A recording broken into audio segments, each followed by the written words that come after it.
Hey everybody, welcome to another awesome edition of the Portland Python Pirates.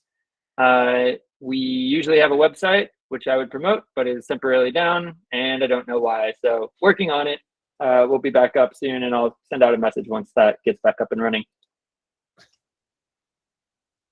All right.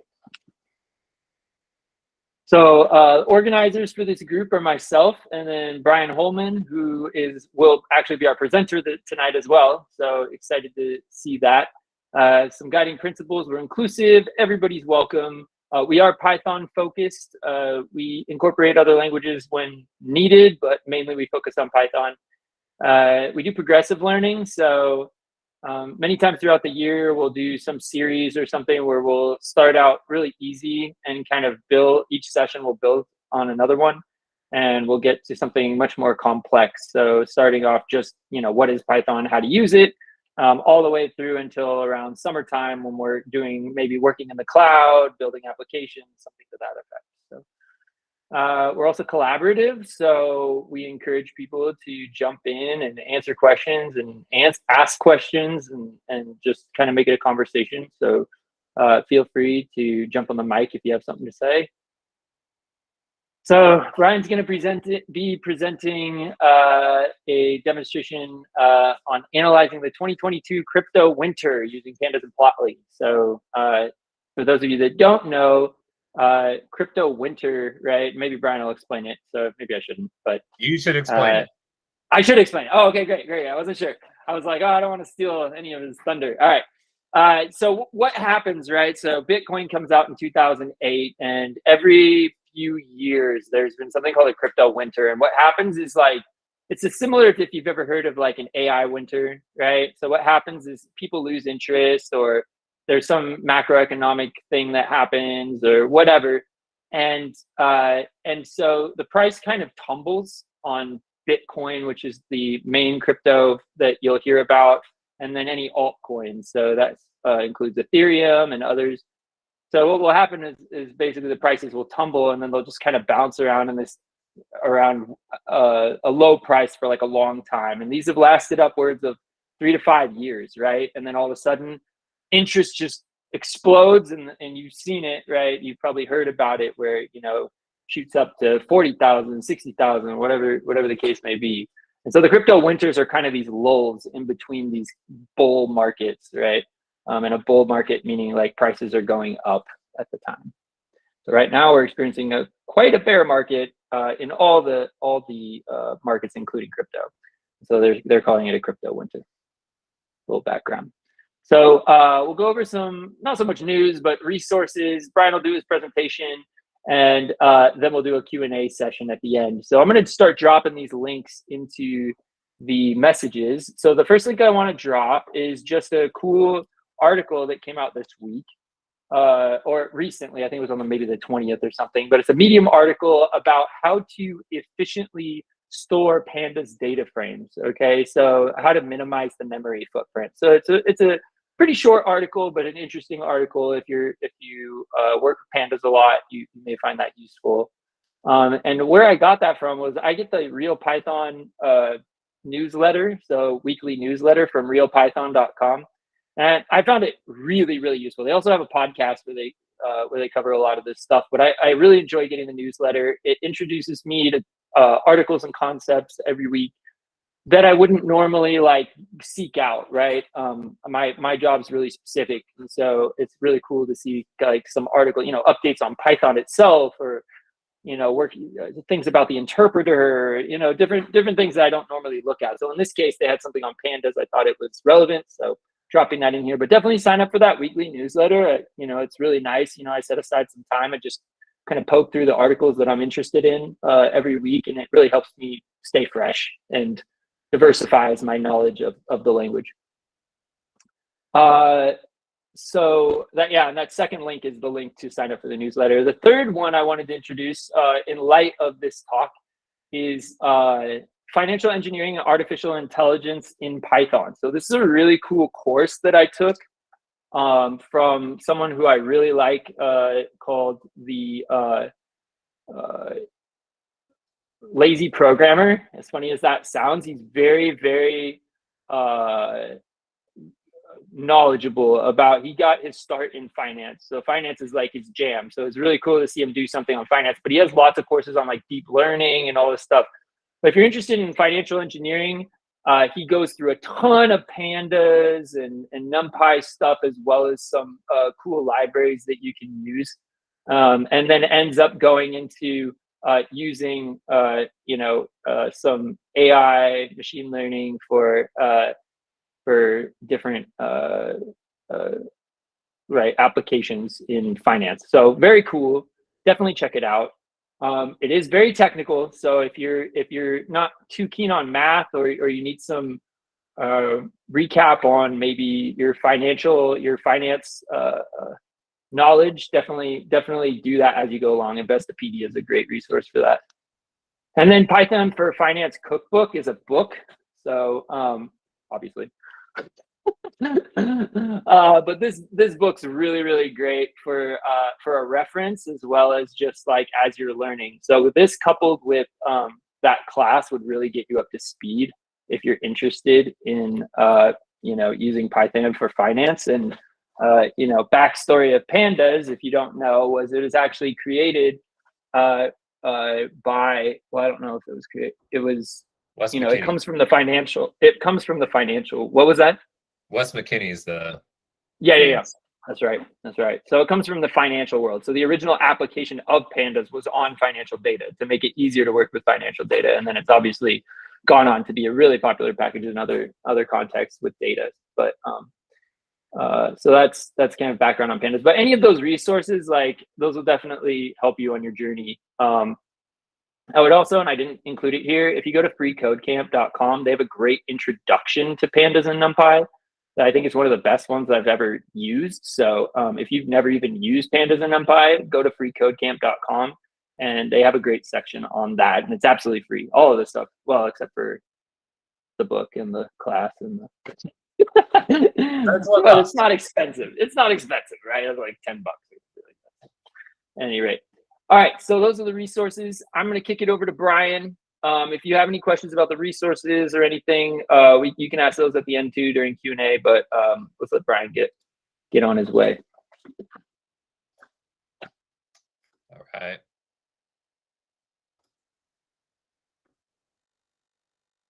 Sharing.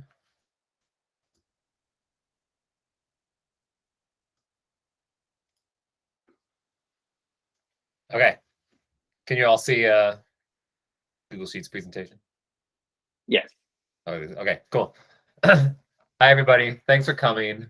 And I'm Bryan. I lead a analytics and BI team at a company that's, we have an office in Portland, but we're based out of Boston, but I'm here in the Portland area. And I got introduced, and I'm really excited about today's talk because I want to foster some curiosity and hopefully get you all to dedicate some time to exploring Plotly, which is a data visualization library that is in Python. And we're going to be talking about cryptocurrencies and looking at cryptocurrencies along the way. And we'll touch a little bit about Pandas, which is the Python data analysis library. But first, I'm going to get into kind of what Plotly is and why I would even be talking about it. I'm going to bring up this concept called the modern data stack and talk about where Plotly and any type of code-based data visualization solution might fit in there. I also want you to know about, let's say you do have some interest in data visualization that is code-based, or you are interested in Plotly, but also don't want to overinvest in one specific area and want to also know what other Python-based options there are, of which there are over a dozen. I'll give you a little sneak peek into what those competitors are. But for the actual presentation, it's going to be code heavy, but introductory code heavy. The whole point that I want to do is get you all up and running with Pandas and Plotly, show an example from start to finish on how we're going to make a couple of visualizations to get you feeling comfortable about collecting crypto data and being able to plot it and analyze it and tailoring those plots to allow you to explore, but also to make it easy to explain. and we'll talk about those differences there. And at the same time, I'll make you all wish that you went all in on Dogecoin in about March of 2020 and sold it in about May of 2021. And we'll talk about exactly how much money you could have made if you had done that. And we'll include some additional resources as well. And at any time, please shout out with questions. I'm a loud talker, so my mic can dominate. So please just ask questions. And if I'm talking over you, then Chris maybe help out and advocate for some of our awesome attendees. So I'm going to start out with what is Plotly. So Plotly is actually originally a JavaScript library that has also been made available in Python and a host of other languages like R and MATLAB, and there are a couple of others. But basically it allows you to, at a very high level, just with a couple lines of code, make really, really nice interactive publication quality graphs. And when I say publication quality, I have experience in grad school of using the plotting framework called ggplot2 in R, where I produce all the figures for the papers that I contributed to when I was in graduate school. I wished that I had known about Plotly back then and had been able to use it, but that was more than a decade ago, so it wasn't really an option. But so it's a great high-level library. So again, a couple lines of code, and you can already do some really, really amazing things. But at the same time, it offers a very flexible, low-level API, so that if you really want to create all sorts of different visualizations, even visualizations that they kind of haven't even thought up yet, if you want to tweak and customize all of these different little things, it provides a framework that you can do that. So it's something that I find really, really exciting. And again, the plots are interactive. So that means that there are tooltips that you can hover over and collect more information. You can zoom, you can pan, you can apply filters and add menus. So we're not going to cover all of those things today, but that's one reason that I find Plotly really, really exciting. And there are a host of other data visualization alternatives within the entire Python ecosystem. Matplotlib is the OG. It's been around since the 80s. A lot of other Python packages have integrated with Matplotlib. And that's really one of its key advantages. You know, it has a rich documentation and history with the language. It is more low level than I would like, meaning that I feel like you have to do too many lines of code to get something that I would really be excited about sharing. So that's why when it came to me choosing some type of visualization library to dive into, I'm still a Matplotlib novice. Seaborn is a really cool kind of high-level wrapper for Matplotlib, so you can create some really good plots with just a couple of lines of code, but its interactivity is not its highlight, and I think that it doesn't provide as much low-level flexibility as Plotly does. For those of you that are familiar with R's, ggplot2, or the grammar of graphics idea, basically that is, well, actually, I'll talk about grammar. No, sorry. Grammar of graphics is really like a framework, kind of a syntax, or not a syntax.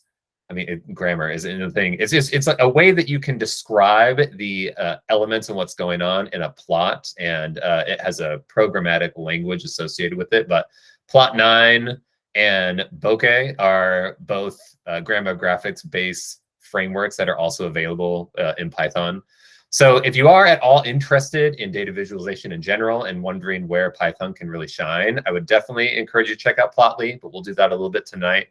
Also check out these other alternatives. I mean, will definitely be worth your time and effort in doing so.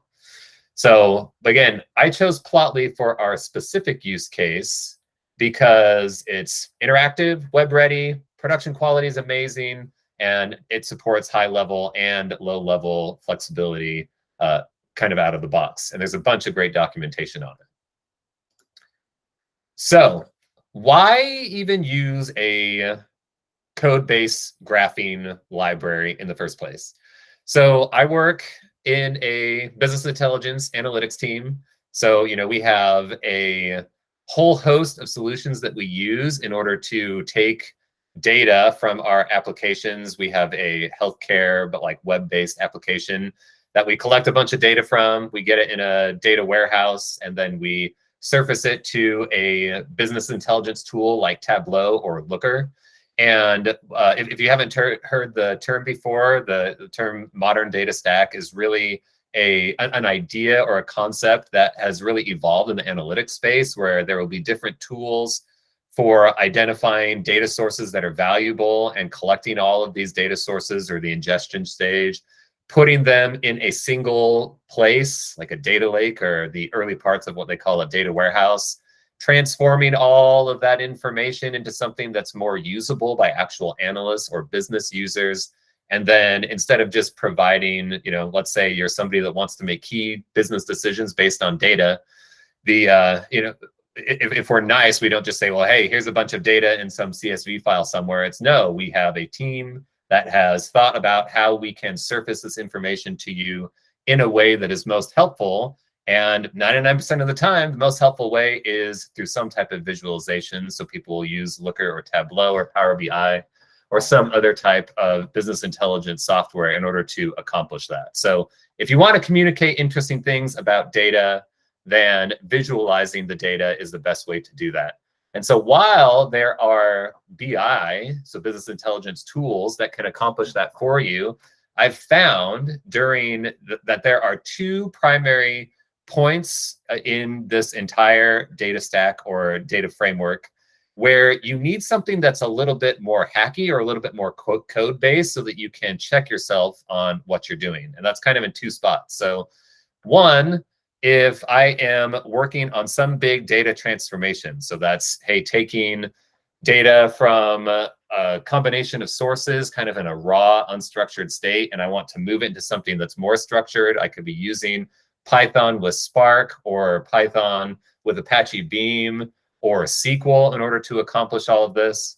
And I'm putting together all of this logic to transform the data, and I'm not quite sure, during the development process, there's going to be bugs. I'm not sure if I'm getting the data exactly the way that I want it to look like, or I'm not sure if the filters that I'm applying upstream are making it so that I don't have all the right data that I need. So I'll often find that as I'm working on these SQL queries, I'll produce some type of database or data frame, and I just need some way to quickly, kind of interrogate it and test it out and see if it will meet the needs that I expect it to before sending it off to some other teammate in Tableau or Looker and say, hey, build this cool data visualization, because it's not fun when they come back to me and say, hey, the data don't look like at all what we would expect them to. Did you even QA this thing? So during this transformation phase and development, I'll often use a language like Plotly, and that's kind of when I started learning about it, was because I needed to be able to interrogate the data. Another spot is in this analytics layer. So if somebody's playing around with the data in a BI tool, Plotly won't be necessary. But if you are using the data for feature engineering or for more machine learning and artificial intelligence modeling, then you are probably going to be doing some more feature engineering and doing some more transformations on the data. You want to understand what your training data look like, test data look like, and being able to quickly code up some visualizations can be really, really helpful at that point in the process as well. So I have found that even with all these great tools that are available in the modern data stack and great BI tools, that just having some type of familiarity so that you can be dangerous with a code-based solution can save a lot of headache and heartache when it comes to communicating information between teams and passing data around. So I'm going to pause for any questions. And so feel free to shout them if there are any while I start bringing up the demo so that we can start diving into Plotly. Okay. So today, here's what I want to do. And hopefully you see just a Jupyter Lab notebook now. Yell at me if that's not the case. So what we're going to do is or at least my core goals are I want to pull in some cryptocurrency data. I want to ingest it into a Pandas data frame. And then all at the same time now, I want to be able to put together some plots using Plotly that we can explore a little bit so that we can answer some questions about what's happening with cryptocurrencies over the last couple of years. So if I already have these packages installed on my computer, but a couple ones that would be really, really helpful is to install Plotly, which is really easy with pip. In fact, the last talk that we had was Sal, who went over package managers and highlighted some of the capabilities, pros and cons of pip. So I could run that and install Plotly. Another one that is helpful for collecting data, and I actually didn't know this until I was getting ready for this talk, is that Pandas has an extension that's called Data Reader that makes it really, really easy to go out to various points in the web and grab data in a pretty seamless fashion. So we're going to actually use that to collect our cryptocurrency data. So those are already installed on my machine, so I'm not going to bother installing them, but I will import some things. So we'll get Pandas Data Reader, and I'm going to import that as web. And in order to call the API that Data Reader uses, I'm going to need to specify some times for which we're going to grab some cryptocurrency data. So I'm going to import the datetime module as well. All right, and get a warning. Lovely. Okay. So what I'm going to do here is I'm going to say, let's start by looking at what happened with cryptocurrencies kind of at near the beginning of the pandemic. So let's specify a start time of January 1st, 2020, before the world ended.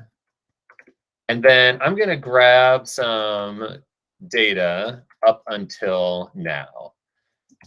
So we got our starts and end times, and then to use the data reader, it's actually pretty easy. So check this out. So if I do web.datareader, all I need to do is specify like a data source and some type of target name for the information that I want to take from, and you can see that it has Google Finance. In fact, if you look at Pandas Data Reader, then you can go and see all the different options. The documentation's okay.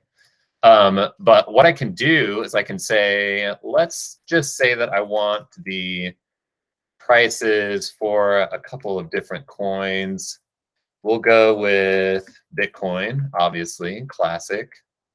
And let's go with Litecoin. And how about, oh, Chris, I even practiced for this. Is it Ethereum? Did I butcher it? You're doing great, buddy. I'm doing great. Okay, you can make fun of me later. All right, and Dogecoin, because I think this one is just hilarious. All right, so we have a couple of coins. I just have a list of these different ones. We're going to have them in US dollars, and I am just going to say that I want to grab information for these coins from Yahoo Finance between our start and end date times. So if I just run this cell, then it only takes a moment and it spits back at me a Pandas data frame. Now, for those of you that aren't familiar with Pandas, a data frame is one of the core concepts of Pandas. It essentially is like a spreadsheet or a CSV file that is within memory, and it's stored in this nice object that and Pandas, I mean, the beautiful parts about it is that we can do a whole lot of data manipulations and transformations to all of the data within this data frame, and it is lightning fast. It is absolutely crazy fast, which is a great tool for any type of data analyst tool belt. And so so even with just these couple lines of code, it spits out all sorts of information at me. So in this data frame, I've got it's indexed by date. So we've got January 1st, 2020, all the way through to date. Well, look at that. It must be in UTC time or something like that, because this is tomorrow, or maybe it's dated incorrectly. And we have it looks like the close, or the adjusted close, high, low, and open, and volume for those 4 coins that I was interested in. So since I didn't save it as any type of variable, it's just sitting there and I won't be able to reference it. But I'm going to go ahead and save that data frame as the variable df, as is custom in the Pandas world. But to remind ourselves what it looks like, if we look at just the 5 rows of this data frame, all right, so we've got all of those different columns and attributes. And now in order for me to be able to visualize this really, really easily, I'll have to transform the data at least a little bit. So Plotly does really, really well when different metrics are stored in different columns. So for example, I have, so like this is the Bitcoin, Litecoin, Ethereum, Dogecoin, all of those are the adjusted close. But it would be better if I just had one column that was adjusted close, and then Bitcoin, Litecoin, all these different coins had different rows, and then one column that's closed, one column that's high, so on and so forth. So I can perform some transformations to get it into that right framework. And one of the Pandas methods for doing that will help you go from kind of like wider to longer data frames is called melt. So I'm going to do that.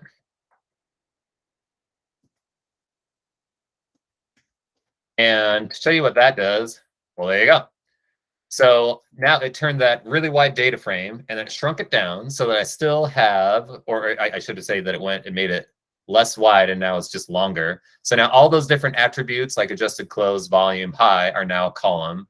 And all of those different coin symbols are a column. And then the actual values are a column. So this is something that's a little bit more Plotly friendly, but it would be nice if I could have adjusted close and all of these different attributes as their own columns. So what I can do here is I'm going to say reset index, and all that does is we'll take date, which indexes my data frame, and I know I'm probably going way too fast for this, and it will add it as a column to my data frame. So for example, check this out. So now this is just the index, this is just the number of rows, and that was date, but now date is just another column that I can use.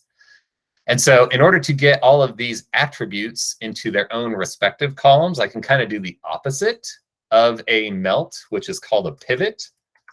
So I'm going to go ahead and pivot this table, this data frame. And I'm going to say that I want to, the two things that I want to preserve so that they don't get pushed into their own columns are the date and the symbols.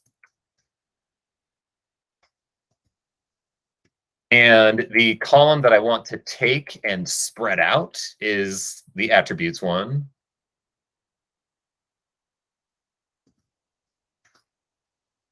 And the values that I want to retain is this values column.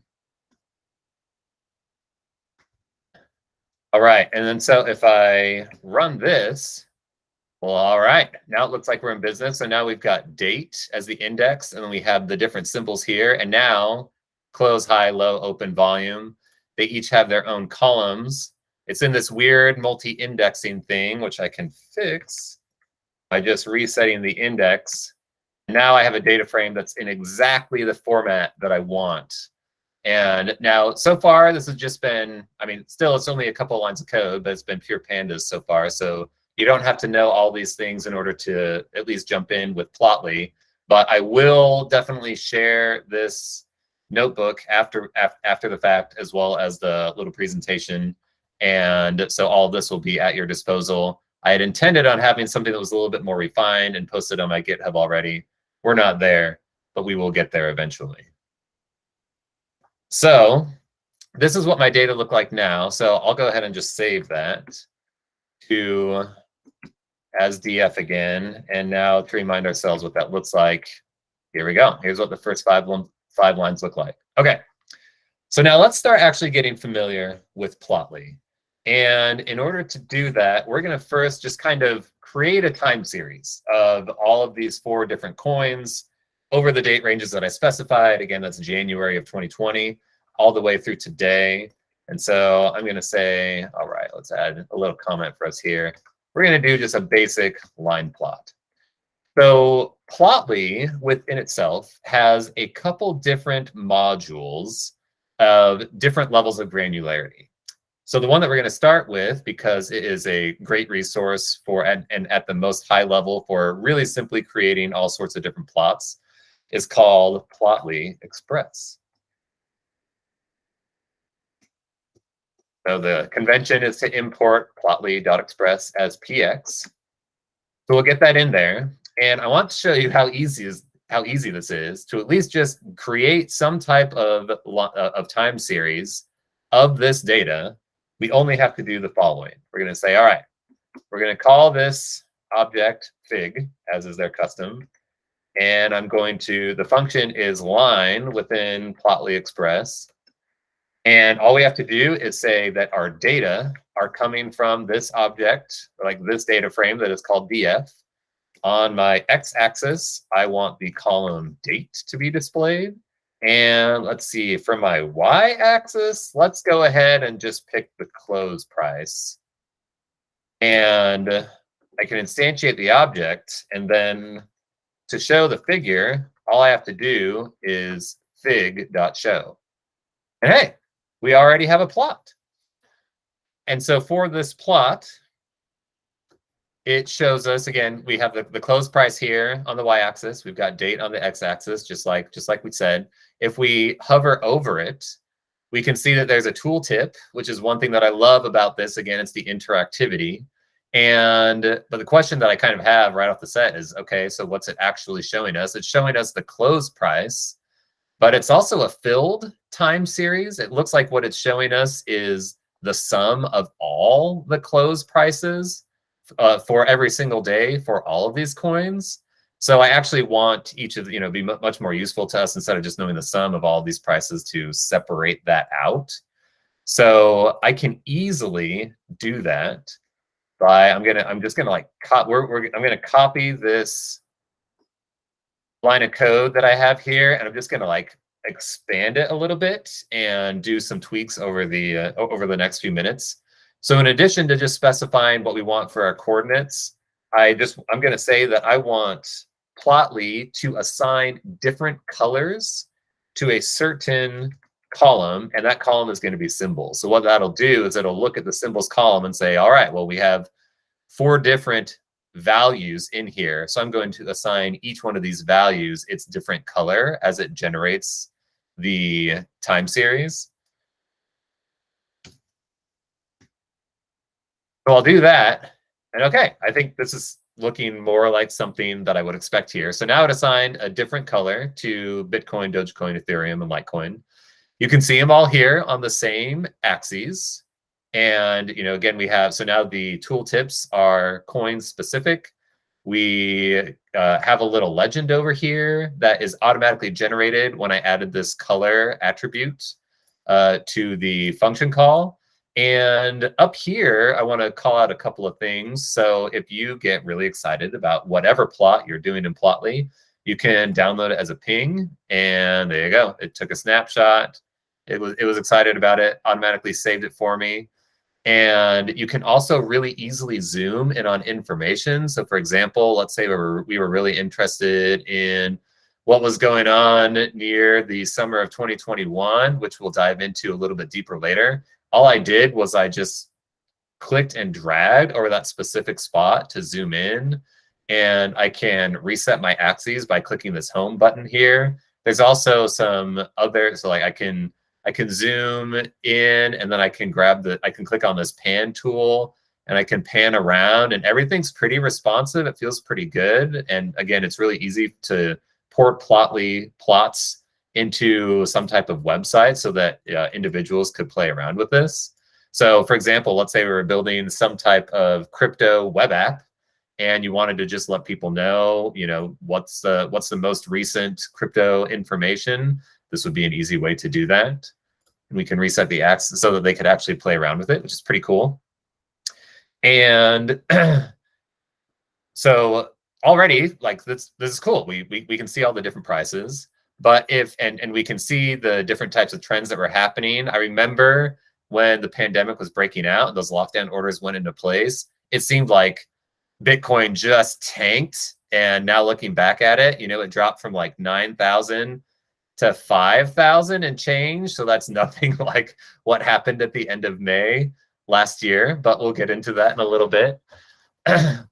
So if we're just looking at this plot, though, there are a couple other things that we could do to make it a little bit more user-friendly. So like if I I know what this is and you know what this is because we just built it together. But if I was going to go show it to my wife, for example, and I go, hey, check this out, she'd go, okay, what are we looking at here? So as is best practice, we should probably add a title to our chart. So we can just add this attribute called the title. And here we'll say this is the close price for popular cryptos, January 2020 to present. Simple enough. Title's the attribute. Boom. All right. That's some additional information that could be really, really helpful. Let's say that somebody is questioning our source for the data. They're like, well, where did you get this data from? I don't trust it. One thing that's kind of cool is that when I pass a string for title, what Plotly actually does on the back end is it turns it into HTML in order to be able to render it. So what we can do, and I'm actually going to copy and paste this from my little helper notebook here. I'm going to cheat. I'm sorry. What I'm going to do is I can just have the title as a multi-line string, and I can include HTML elements like a line break, and I can make certain text superscript so that it shows up just a little bit smaller. And I'll save that as the variable title so that I can replace this down here with title equals title. And so now it produces a plot. So we got a nice title so people know what's going on. They know our data source for this information. All right, cool. This is looking more and more like something that would actually be worth sharing. But let's say, I don't know, that you weren't the type of person that wanted to, I don't know, maybe you didn't like this layout or this different theme, and you're wondering how easy is it to customize Plotly? Well, the answer is very easy. There are actually 8 built-in themes. I think the answer is 8. And all we have to do is add an attribute called template, and it accepts a couple of strings according to those themes. And again, their documentation is really, really good. So you'll be able to find all this in there. But if I just say I want the Plotly dark template, then it automatically goes into dark mode pretty seamlessly. Let's another one that I really like because of its simplicity is simple white. So there we go. It removed a lot of the opacity for the axes are a little bit higher, but it removed those pesky grid lines, which I try to avoid as much as possible. So, and all of the templates and the themes, you can completely create your own. You can save your own so that you can have everything exactly the way that you want it to, with just a few lines of code. And there's tutorials on Plotly's website for how to build your own templates, which is pretty cool. Let's see, what other things might we want to customize our plot with to make this a little bit more user-friendly? Well, one thing that we could do is I guess we can make it even more clear that we're talking in US dollars. So we'll say this is the close price in US dollars. And instead of just having this axis say close, I mean, I guess this y-axis, or sorry, this x-axis of just date is pretty intuitive. That's pretty user-friendly. But let's change I want to be able to modify this y-axis right here so that we'll call it the close price, and we'll extra emphasize that it is in dollars. So what I can do here is I can say labels equals, and then I can pass it a dictionary so that I can modify any labels that I have on my plot, and this supports multiple axes as well. So I'm going to say, instead of close, I want it to be close price and dollars. And if we wanted to change date, then I could just do comma and do date and figure out a different name for that. So I'll add my labels here. Okay, perfect. So now we got close price. That looks pretty good. So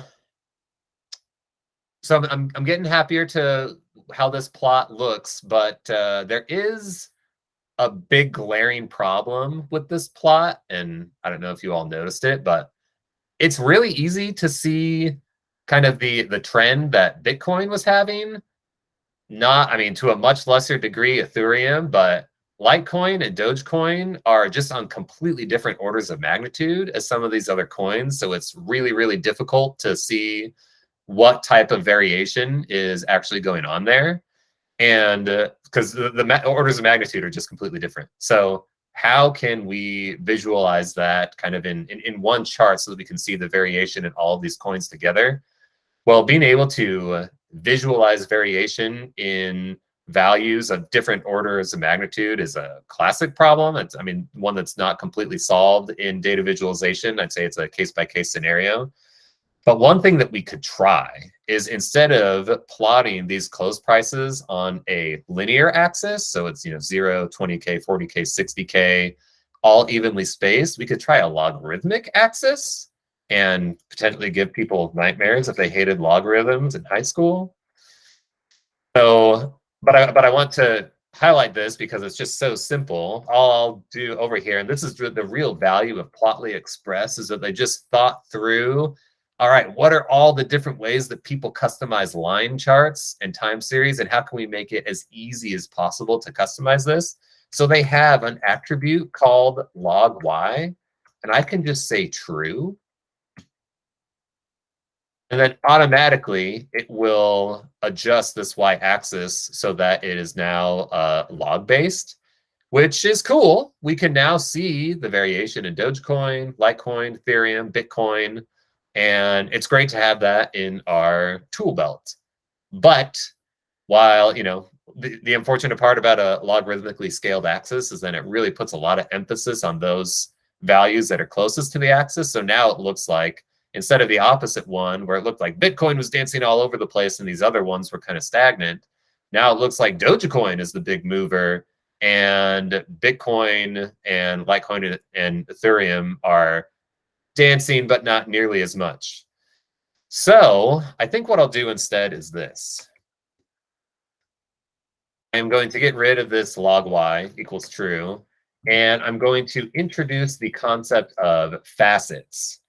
So what facets are in data visualization is instead of just having one axis, I'm going to facet on the 4 different values that I have in the symbols column, so that basically it will create one time series for Bitcoin, and then on a new axis, do another one for Dogecoin, another one for Litecoin, so on and so forth.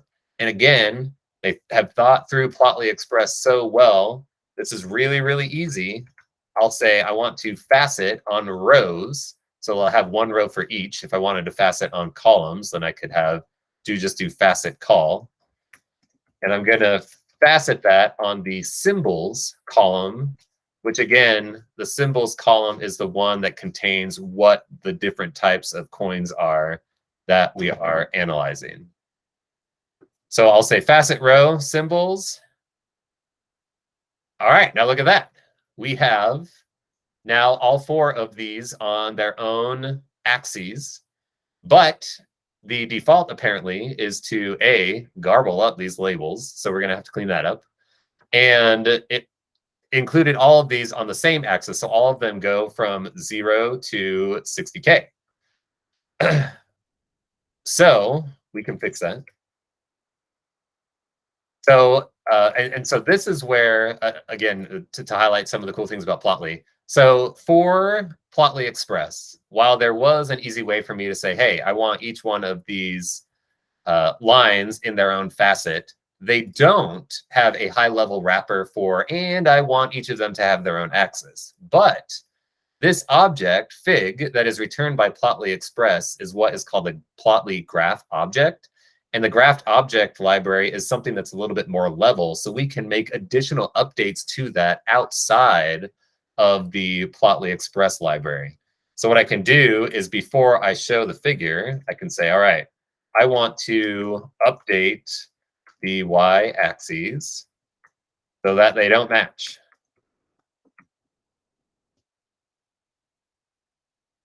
Okay, now this is more like it. So now we can see Bitcoin is going from 0 to 60K as we had before, but then Dogecoin is just up to only 60 cents.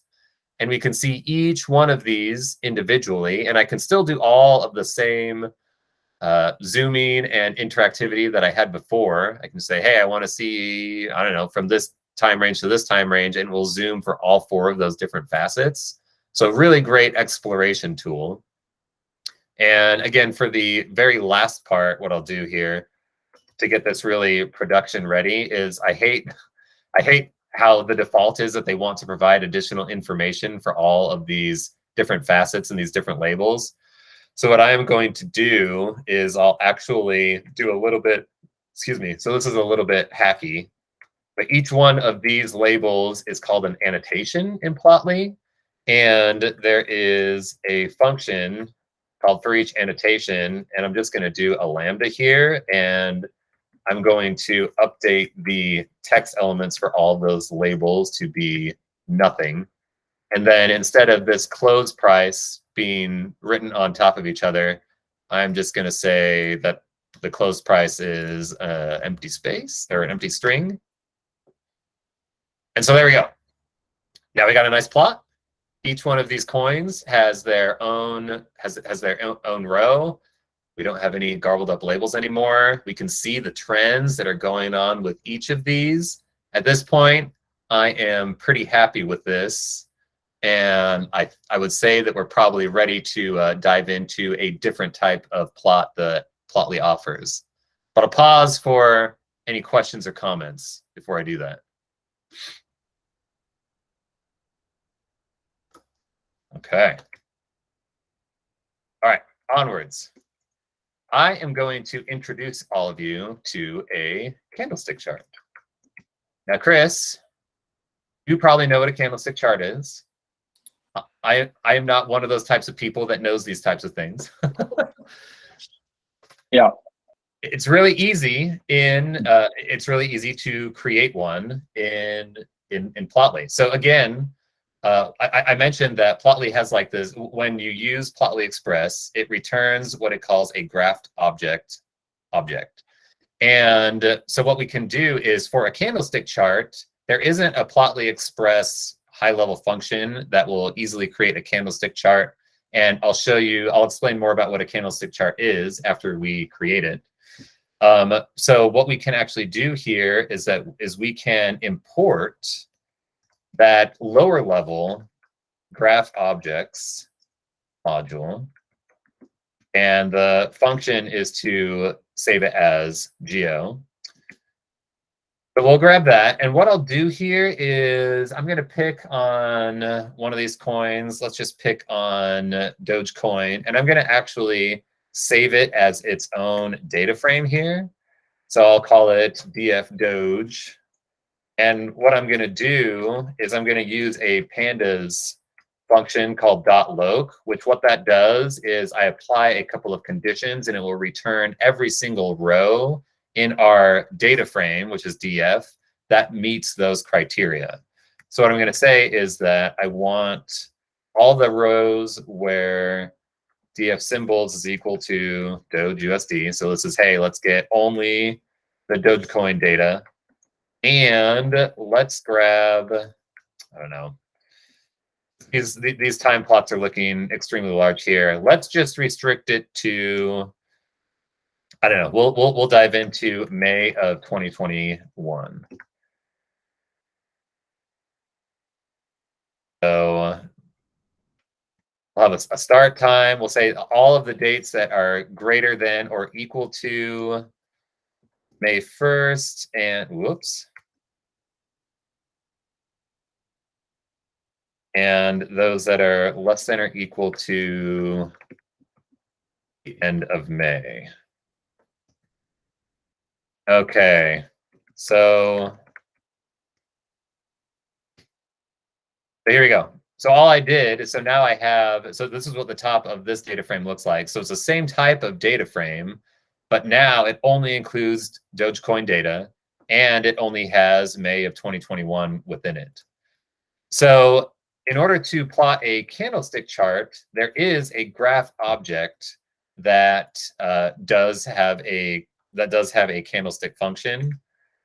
So what I'll do here is I'll use that function, and it's called a graph object figure, which is kind of fun because then you just get it right. Go figure. And so arguments that it has look a little bit different than what you pass Plotly Express. But I can pass it this, this data element. And we'll say that we want a candlestick plot. And what a candlestick is, it expects information about stocks or some type of other traded asset. And it just expects an opening, a closing, and a high and a low value for the data.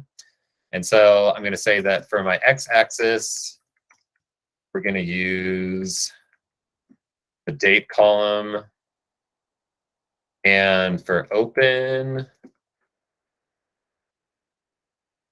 I want open, close. We're going to want close. Again, pretty intuitive here. For high, want high, and then for low, not surprisingly, low. So all we're doing is we're just saying, hey, for each of these different attributes that you're expecting for this candlestick function, these are the different columns that we have that house that data. And then again, this is returning a graph object figure. And then just like we saw with the example above, I can do fig show. And this is what a candlestick chart looks like. And so each one of these candlesticks represent a different amount of information. It is highlighted green if the value of that different tradable asset increased in value between the opening and the close. If it decreased, then it actually is red. And so I can highlight some of those details if I hover over it. And the so the very tippy top of the tiny little visual element is the high for the day, the bottom is the low. And then the bottom of this rectangle is the open and the top is the close. And, or I guess that's for a positively oriented day. For a negative oriented day, this is the open and then this is the close. So this is a candlestick chart, which is just classic in the financial sector. And so we can, again, easily create one with just a couple of lines of code. And the one thing that's great about this as well is that it has some additional zooming capabilities, I would say. So down here at the bottom, it has a little scroll bar, and I can scroll and notice that this bottom visual element, oh, what is that called? The range slider. This is not actually moving, but the top part of the graph is responding to it. So I can highlight just a certain point, you know, and I can, you know, look at details for a specific week, for example. I can easily reset things. So with Plotly, you can set up different graph objects that when you're playing around with the zoom functionality, it doesn't always modify the entire visualization, but you can get these little range sliders. And there's some other examples and menu bars, for example, that you can play with this on. So that's a candlestick chart, and there's other ways that we could modify this, just like we did for our previous one. Like since this is a graph object here, I'm just going to copy and paste. I'm going to cheat here, and I'm going to say, hey, we want to update this graph object. I'm going to give it a title. I want to give the y-axis a title. We're going to choose which template we want. And there you go. Now we've got Dogecoin, the volatility. Oh, I should have said May 2021. So there you go. So just a different flavor, again, of something that's kind of financially focused for the candlestick chart. But I hope you can appreciate, like, candlestick charts are pretty exclusive to the financial sector. Like, this is a niche data visualization, and Plotly supports it still with only a few lines of code. I'll show a little bit later about their gallery where it shows all the different types of plots that they have, but it covers just a wide spectrum of all these different things, all with code examples, and so that it makes it really, really easy to get up to speed. So, any questions, comments, thoughts? I have one more thing that I'm going to highlight here before bringing it back out of the demo and getting a little bit more high level. Let's see. I'm going to call this the crystal ball scenario. Okay, so let's just pretend that we had $1,000 to invest in crypto, at the beginning of the pandemic. We weren't concerned about toilet paper. We were just concerned about making some gains in the crypto space.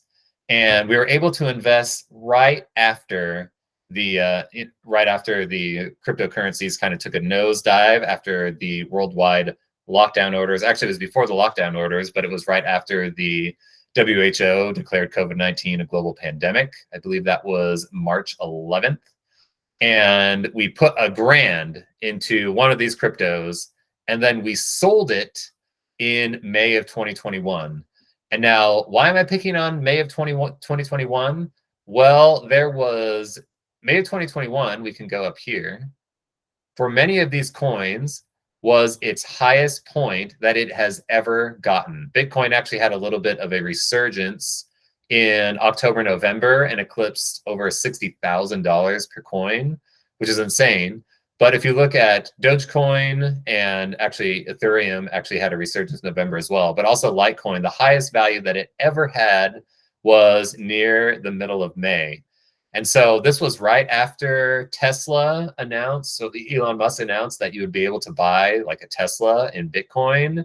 And the prices had been slowly increasing ever since the pandemic lockdown, and they had exceeded where they were pre-pandemic levels. But then the second week of May, China said that it would definitely not accept cryptocurrency in the People's Bank of China. And then Elon Musk actually, once he learned about the environmental impact of all the computational resources that were going into cryptocurrencies, changed his mind and said, whoa, you actually can't buy a Tesla with any type of cryptocurrency.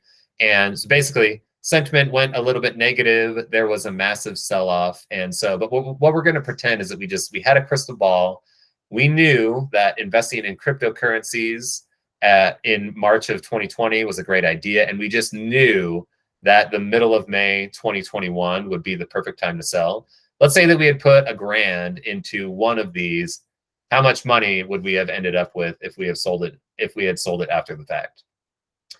So what we're going to do then is we are going to do a little bit of data transformation in order to be able to do this. And this is going to be mainly some Panda stuff.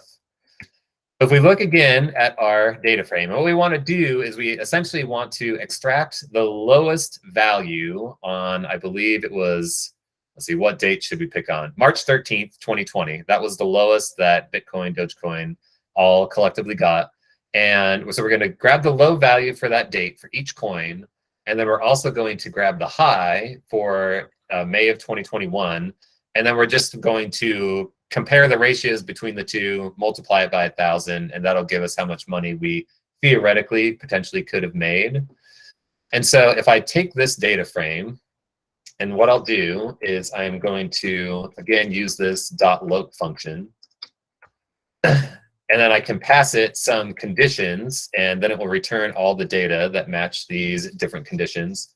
So I'm going to say that I want the date that we're going to look at, the March 13th of 2020. So that's what that means. So if I do that, then all right, now it grabbed me, now it's only grabbed me details for March 13th, 2020. And I only want it to return to me, we'll say 2 columns. One, I want the symbols column so that we can make sure that we know which coin these different values are going towards. And then I also want the low value for that day. So check out Bitcoin, 4,100 bucks. Who wouldn't like to invest in Bitcoin at 4,100 bucks now? All right, so I want to grab the symbols column and I want to grab the low column. There we go. So these are my lows. So I'm going to call this, I'm going to save this as a new object. I'm going to call this df low is that. Now I need the high points for a different date. And that date that I'm choosing is May 9th. And instead of grabbing the lows, I'm going to grab the high. And let's see what this looks like after I run it. All right, it's got Bitcoin at 59,000. Dogecoin was flirting with 70 cents. Ethereum's almost $4,000. And so what I can do is I can join these two data frames together with a function in Pandas, which I don't think we even imported Pandas. So I need to do that, called merge. So I can merge this data set df low with this data set df high, and I can specify that I want the symbols column, since that is what is common between the two of those. I want to merge the data together so that it knows the high and low for Bitcoin for all these different symbols. So here we go. Now we've got this data frame that is, so now we've got the low of March compared to the high of May. And I am going to call this, let's say, df change.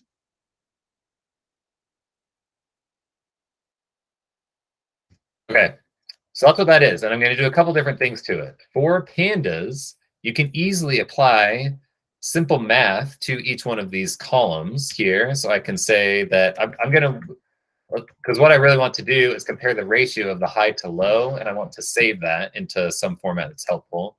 So I'm going to call that column growth ratio. And I'm going to say that it's just the high divided by the low.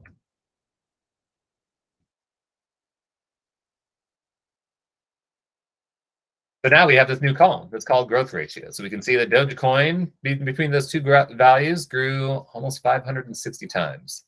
Just absolutely ridiculous numbers. And then pretending that we had invested $1,000, let's call one of these columns 1000x growth. Then what I can do is I can take this growth ratio column that we just created, and I can multiply by 1,000. And there we go. So these are the potential earnings values that we could have achieved if we had had this crystal ball. And notice that we have a lot of decimals here. I'm going to just go ahead. I'm going to round this to pure dollars. And that'll make the visualization look just a little bit nicer later. And so let's see, what kind of visualization would help us appreciate the scale of these numbers? I'm going to go with just a bar chart here. And so I'm going to say, again, we're going to, bar charts are pretty common. So there's a Plotly Express high-level function that is there for it. So I'm going to, so let's see, our data is df change. On the x-axis, let's put our 1000x growth column. And then on the y-axis, that's where we're going to want the different symbols that we have here. And I already, let's see, there's already, we already know that we're going to want to add a title. So let's say let's see, I'm just going to be lazy and copy paste what I had earlier here. Okay, if you played the pandemic crypto market perfectly, you could have turned 1K into, and let's make our template simple white. And let's see what this gives us. Of course, I need to do big show. Okay, if we had played this perfectly, all right, so this is showing us what we would have had here. So Dogecoin, we've got $560,000, which is absolutely insane. Ethereum, 41K, Litecoin, 15K, and Bitcoin actually the lowest of these options. So it was apparently the least volatile, despite how much coverage it gets in the news. 14K. Couple of things, and we're running short on time here. So I'll just kind of save a couple of these steps to make this a even prettier image. To make this even better, I would say that what we would want to do is change the labels so that here on the y-axis, we would have the coin, and then down here on the x-axis, instead of just 1000x growth, we could say that that would be the potential value of investing in these coins. There's also no labels on here, so it's really difficult to see what the overall value is, even though we have these little tick marks down here. And so fortunately, Plotly Express makes that really easy. So we can just have this little attribute that's called text auto. And if I set that to true, then it will automatically show the values here so that you wouldn't then have to hover in order to be able to see what's going on there. And then another thing that would be helpful is if we could further emphasize the different scale, although it's pretty obvious that Dogecoin is the real winner here, the different scales of these values, because we could just specify that we want to color each of these visual elements with the column 1000x growth. So all that is saying is that we are going to color our visual elements by the potential earnings value, so that higher receives a different color than lower. So here we go. Now Dogecoin is yellow because it has the highest potential value. And lastly, I think, so two things that I'll do here really, really quickly is Plotly does also provide the capability so that you can see how this label is on the inside of the chart. More nitpicky potentially, but it'd be great if it was on the outside like these other ones here. So they have this lower level graph object function that's called update traces. And I can specify all sorts of things in here, like how much I want for this trace, what I want the text size to be, where I want the text positioning to be. So we'll say it's outside, so now it has to be outside, even though now it apparently is cutting off the labels there. And then lastly, I think it makes the most sense to have the biggest movers actually be up at the top. And the graph objects module also has this update layout function so that we can set the order that we want things to be in, so that Dogecoin is the one that shows first, and then Ethereum, Litecoin, and Bitcoin in descending order of the most potential value that could be gained. So that concludes the demo, and that was a lot. And a couple of things that you might be thinking to yourself is, all right, so title of the talk, bust. Bryan didn't talk about the 2022 winter at all. And I'll say that's true. Today, I enabled you with some tools and a framework that you could easily do. I just kind of led you in the direction of now you have everything that you need to in order to how to collect the data, some basic data wrangling in Pandas, as well as some plotting functions in Plotly. And I analyze all of the increase and the crystal ball scenario so that you all can take this and then actually go analyze the 2022 crypto winter. So you're welcome for that. But outside of that, I want to first pause for questions and about any of the stuff. And then I'm going to go and talk a little bit more about show you some of the different types of graphs and charts that you can create using Plotly.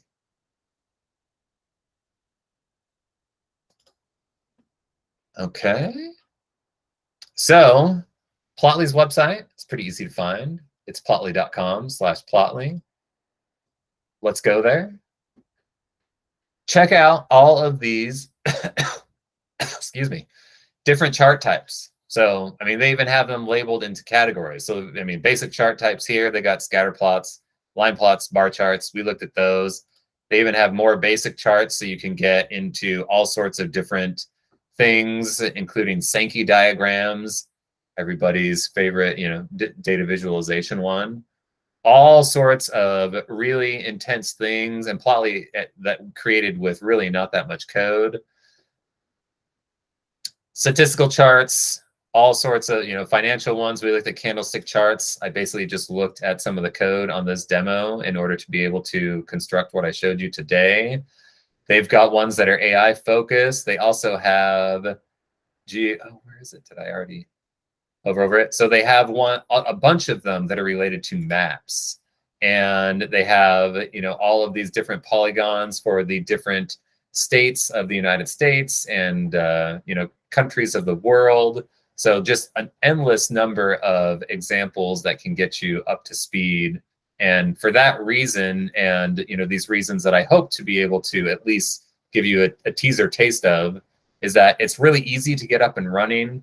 These tutorials are absolutely fantastic.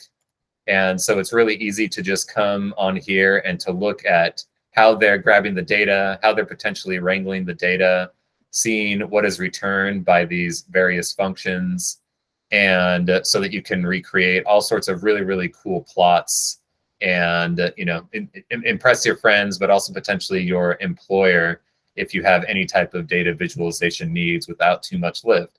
And again, where I use this at work is that if I have something that isn't quite ready to send to somebody downstream, it's just a really good tool to have in your tool belt for with respect to still trying to develop some data or doing some type of wrangling, and you want to see what kind of madness you have created without when it's not quite ready to push it on to the next step of the data stack. So I know I paused several times, but again, I'll query and see if there are any questions from what I showed today or points of confusion, ways I can clarify.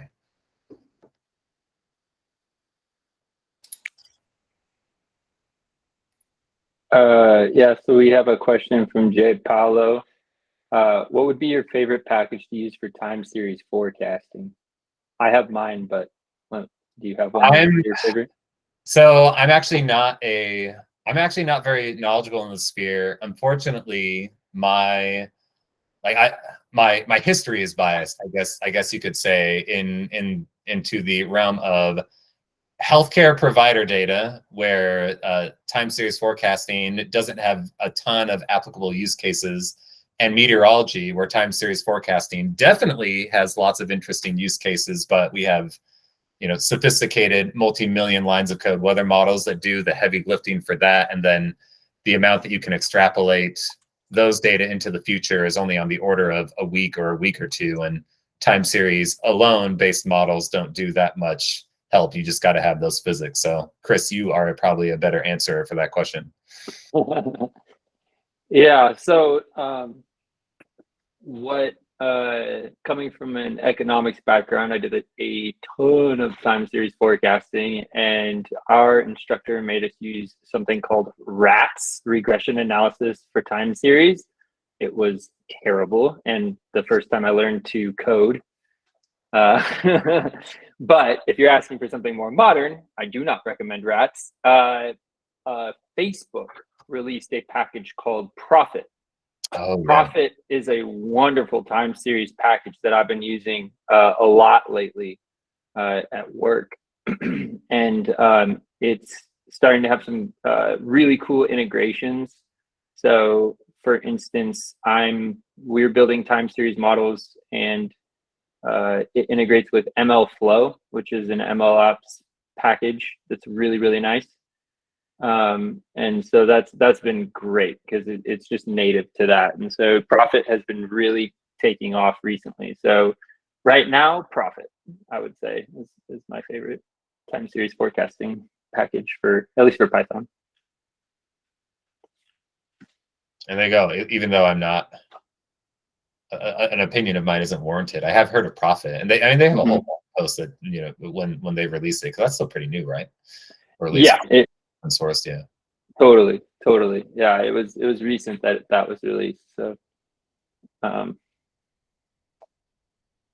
GG, I wouldn't say that ML replaces time series difficulties. I'd say that there's time and place for it, but traditional time series forecasting is still used pretty regularly. And one issue that, and not to take away from like Plotly and stuff, but one issue you get with machine learning, right, especially if you're talking about time series forecasting when you're using a machine learning solution, is companies often want to, in the real world, want to know how you got to that conclusion.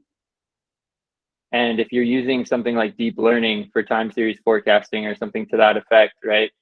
Not that it can't be used, but first of all, I would not say it's easier. And second of all, the explainability issue is a problem, right? Like you can't, a lot of times it's a black box, and it's difficult to explain how the algorithm actually reached its conclusions. And there are some packages and things coming out for explainability that are really, really great, like Shapley values and that kind of thing that'll give you what features are contributing most to the conclusion. But that being said, ML isn't my first go-to for time series. The ARIMA model is still great and still works perfectly fine for what it is. You'll even see it in the big boys at the Fed still busting out ARIMA models. So I wouldn't say it's a replacement necessarily yet. I don't know if you see chat, Brian, but I can see chat now. Cool. Yeah. Okay. Yep. So I think that the easiest way, so the question is, let's say that we want to visualize probability. So I would say because my background is in probabilistic wind forecasting, and that's still, unfortunately, people don't want to know probabilities. We just don't. Humans like a deterministic world, and the world is not deterministic. No, and seriously though, that's why if you go on the news, they don't show the probabilities that it's going to be above 70 degrees or below 70 degrees. They don't even like to show you a chance of rain. They'll just show a cloud that's like a little bit rainy. It's like, well, we feel more warm and fuzzy with that. So there are lots of ways that you can plot probabilities, but allowing individuals to be able to understand those kind of intuitively is still open. We just don't understand people well enough to be able to communicate that in a really clear fashion. That said, so here I will go back and share. In Plotly, they do have a number of ways. So one is box plots. So you could represent box plots where you have some type of quartile that is, or any type of probabilistic spot where you're trying to say hey, this area is highest confidence, and out here would represent potentially outliers. Excuse me. But you can also have, I wonder if they have it here, shaded line charts. So because another thing that we did a lot in the wind forecasting community was that, you can, no, that's not quite it. But basically where you have a line that also is shaded so that people can understand kind of where the median or the mean of the forecast is. And then they can get some type of sense of where the confidence interval or confidence bounds surround that mean or median forecast. So there are, I'm not finding one right off the top of my head, but I would recommend coming to the Plotly main site, and I'm sure that you could find some basic charts or charts of some point that dive into how you can have some type of line and then another trace on top of it that represents shaded probability. But that's a good question.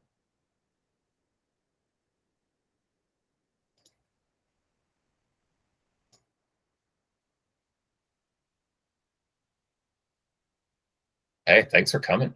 Yeah, totally. And I would say data visualization in Python is pretty niche. One thing that's cool, if you're, let's say that tonight was a turning moment in your life and you're just like, whoa, code to visualize data, never thought of that thing.